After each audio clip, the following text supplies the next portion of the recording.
Programme شروع کرنے سے پہلے میں بتا دوں کہ آج کا جو میرا پروگرام ہے اس میں چند ایک سوالات ایسے ہیں کہ یہ میں اپنی ایجوکیشن کے لیے کر رہا ہوں. ہو سکتا ہے کوئی اس سے افینڈ ہو, وہ میرا مقصد نہیں ہے, کسی کو افینڈ کرنا مقصد نہیں ہے.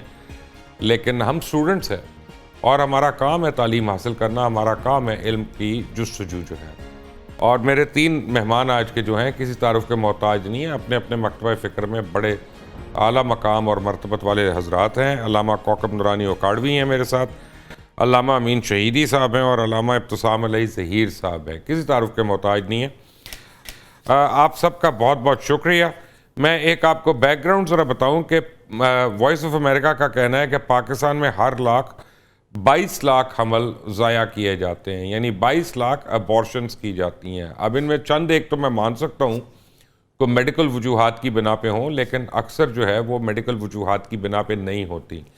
اچھا, یہ پروگرام کرنے سے پہلے میں تینوں حضرات کو ایک بات بتا دوں. میں نے کئی گائناکالوجسٹ سے جو میرے ذاتی طور پہ واقف ہیں, دوست ہیں, جاننے والے ہیں, ان سے میں نے اس پہ ریسرچ کی اور انہوں نے بتایا کہ آج کل بے راہ روی اتنی بڑھ چکی ہے کہ کالج کی اور یونیورسٹی کی اسٹوڈنٹس جو ہیں وہ ان کے پاس آتی ہیں, فریکوینٹلی رونا پٹنا ڈال دیتی ہیں کہ کئیوں کے گھر والے بھی آ جاتے ہیں اور وہ ان کو they make them go through this procedure کہ جہاں پہ ابورشن ہو سکے.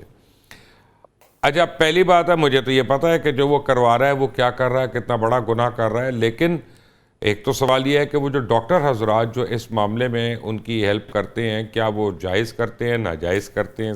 شرعی طور پہ بات کر رہا ہوں میں, کوئی میڈیکل فیکٹ کی بات نہیں کر رہا.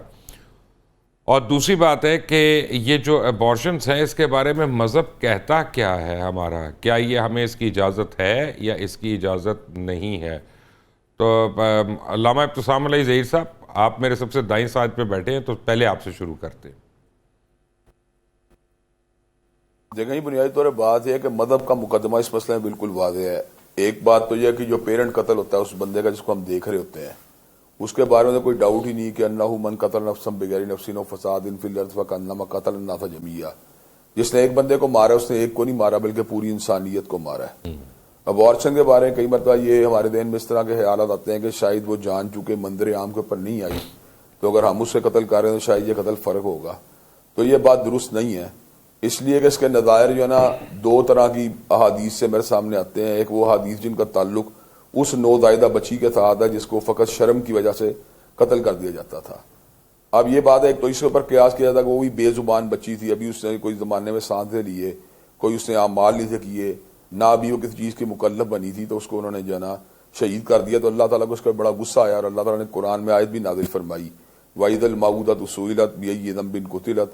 کہ قیامت کا دن زندہ در غور کی جانے والی بچی کے بارے میں سوال کیا جائے گا کہ اس کو کس جرم کے اندر جو تھا شہید کیا گیا تھا. اور ایک تیسری بات جو اس کے اندر جو ہے نا ایک سپورٹنگ ایویڈنس یہ بھی ہے کہ اگرچہ عدل کی اسلام میں اجازت موجود ہے, یعنی احتیاط کی کہہ لیں, پرہیز کی کہہ لیں, آپ سمجھتے ہیں عدل کا مطلب کیا ہے, لیکن عدل جو ہے اس کے بارے میں بعض روایات سے بات معلوم ہوتی ہے کہ اس کے بارے میں یہ بات کہی گئی ہے یہ خفیہ قتل کی ایک قسم ہے. اگرچہ اس کو جو ہے نا ایک خاص سطح کو پرمٹ کیا گیا ہے, لیکن اس سے بھی یہ بات معلوم ہوتی ہے کہ ایک ایسا عمل جس کے اندر باقاعدہ طور کے اوپر ابھی کوئی چیز مارد وجود میں بھی نہیں آئی, اس کے بارے میں تمثیلاً یہ بات کی گئی ہے کہ اس کے اندر خفیہ قتل کا ایلیمنٹ موجود ہے. تو وہ جو ایک چیز جو ہے باقاعدہ طور پہ ایک جان کی شکل میں یا ایک وجود کی شکل اختیار کر چکی ہے, اس کے بارے کے اندر یہ بات تصور کرنا سے قتل کرنے کی کوئی گنجائش وجود ہوگی. تو ابارشن کے اوپر جو ہے تواتر کے ساتھ تمام مقادف کے جید علماء کا اتفاق ہے کہ اس کی کوئی گنجائش کسی بھی طور پہ سوائے سنگین نوعیت کے طبی مسائل کے موجود نہیں ہے.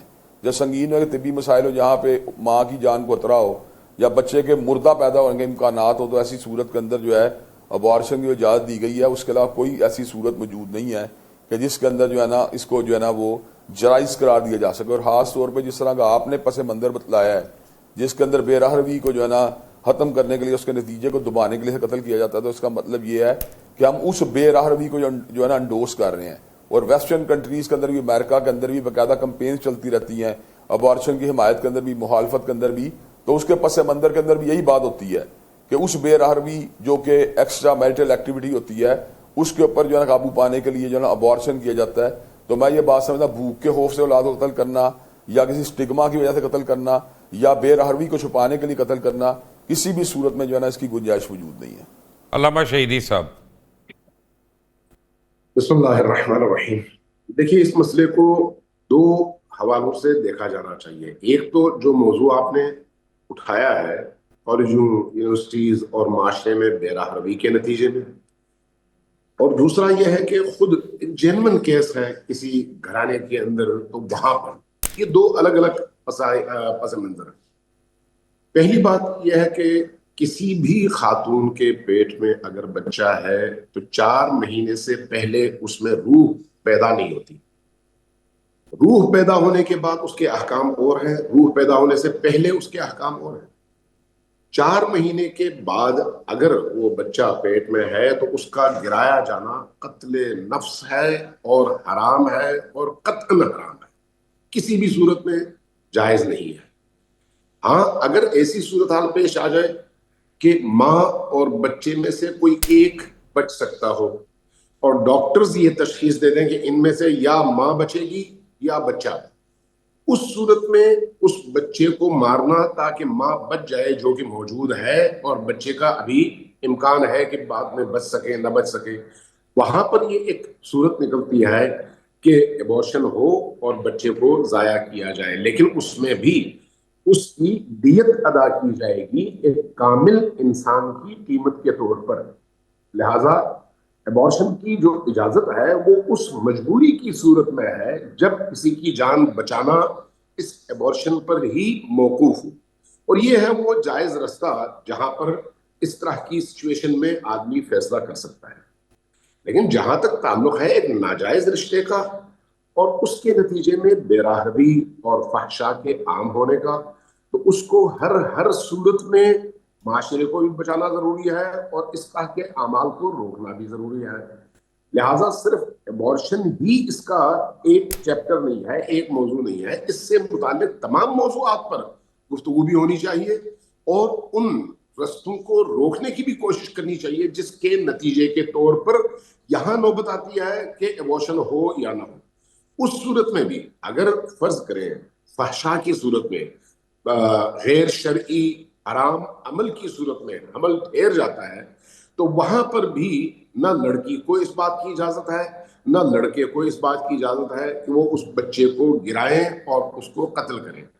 اب اگر یہاں پر کوئی ڈاکٹر مدد کرتا ہے تو وہ ڈاکٹر قاتل کے زمرے میں آتا ہے اور قاتلین میں شمار ہوتا ہے. لہٰذا وہاں پر بھی اگر کوئی شخص اس طرح کا کوئی عمل کرتا ہے اور اس نفس کو، جان کو مارتا ہے تو اس پر بھی وہی فتویٰ لاگو ہوتے ہیں، وہی سزائیں لاگو ہوتی ہیں جو اس جائز بچے کے لیے لاگو ہوتی ہیں. اس لیے یہاں پر بھی اگر 4 مہینے کے بعد کا عمل ہے تو اس کو ایک پورے نفس کی کے فدیے کے طور پر دیت ادا کرنی پڑے گی. اور اگر 4 مہینے سے پہلے ہے تو اس صورت میں بعض فقہا نے 20 دینار اور بعض فقہا نے ایک غلام یا ایک کنیز آزاد کرنے کی قیمت رکھی ہے اس کی دیت کی صورت میں، اور اس کے پیچھے ظاہر احادیث موجود ہیں. لہٰذا دونوں صورتوں میں ایبورشن حرام ہے، کسی بھی صورت میں جائز نہیں ہے. ہاں اگر کسی ایک کی جان بچانے کی صورت پیش آئے تو وہاں پر مجبوراً آپ کو اجازت ملتی ہے، لیکن اس اجازت میں بھی شرط یہ ہے کہ دیت ادا کی جائے. دیت اس ایبورشن کے ٹھیک ہے، ذمہ دار آتے ہیں اس پہ. افراد پر واجب ہے. علامہ کوکب نورانی صاحب. بسم اللہ والحمد للہ والصلاة والسلام علی رسول اللہ. بہت شکریہ آپ نے یاد کیا. میرا دین، دین اسلام مکمل ضابطۂ حیات ہے، کوڈ آف لائف، اور زندگی کے ہر گوشے شعبے میں پوری رہنمائی کرتا ہے. قرآن کریم اور احادیث نبوی اور ان کو سامنے رکھتے ہوئے ان کی روشنی میں استنباط جو فقہا نے کیا وہ ساری تفصیل آج ہمیں یکجا مل جاتی ہے. ہمارے معاشرے میں کچھ لوگ خدا خوفی رکھتے ہیں، پوچھتے ہیں، مسائل معلوم کرتے ہیں، اور کچھ لوگ منمانی کرتے ہیں، جہاں ان کو موافق لگے شریعت پوچھ لیتے ہیں، جہاں ان کو موافق نہ لگے وہ شریعت کو خاطر میں نہیں لاتے. ابھی جیسا کہ مجھ سے پہلے کہا گیا، کسی جان کو ناحق مارنا، ایسا جیسے سب کو قتل کرنا، یہ نہیں کہ کسی ایک کو قتل کرنا، سب کو قتل کرنا، ناحق قتل کرنا۔ نمبر 1، ہمارے ہاں کچھ احکام ہیں، کچھ رخصت بھی ہے۔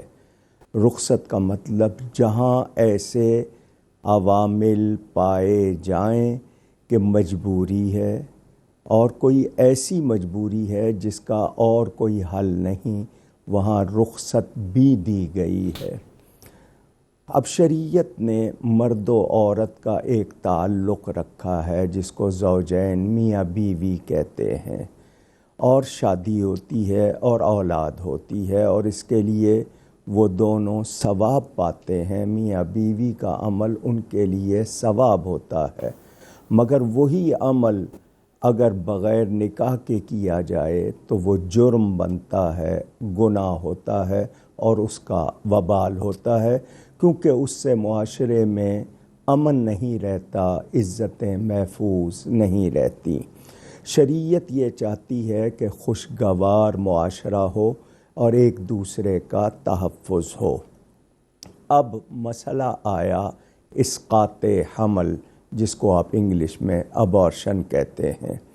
ایک ابارشن اس لیے کیا جائے کہ جو صحیح سمجھدار اور اللہ سے ڈرنے والا طبیب، ڈاکٹر، وہ یہ بتائے کہ جی بچے کی حالت اندر جس طرح آج ٹھیک ہے، کل آپ مجھے کے خطرے ہاں میں ہے، مختلف ذرائع ہیں، خطرے میں ہے، جی تو اگر ایسا خطرہ ہو کہ اس کا حل نہ ہو تو ایسی صورت میں 4 ماہ سے قبل، جب تک اس جسم میں جو بنا اندر روح نہیں ڈالی گئی، مجبوراً اسقاط حمل، ابارشن کرانا پڑے تو رعایت ہے۔ اس کے بعد اگر کوئی ایسی صورت بن جاتی ہے کہ جان کو خطرہ، بچے کو یا ماں کو، اور اس میں کوئی اور آپشن نہ ہو، تو پھر اس مجھے صورت یہ میں بات نہیں وہ سمجھ آ رہی ہے، مجبوری آپ نے بھی کی یہ بات اور علامہ امین شہیدی نے بھی کی۔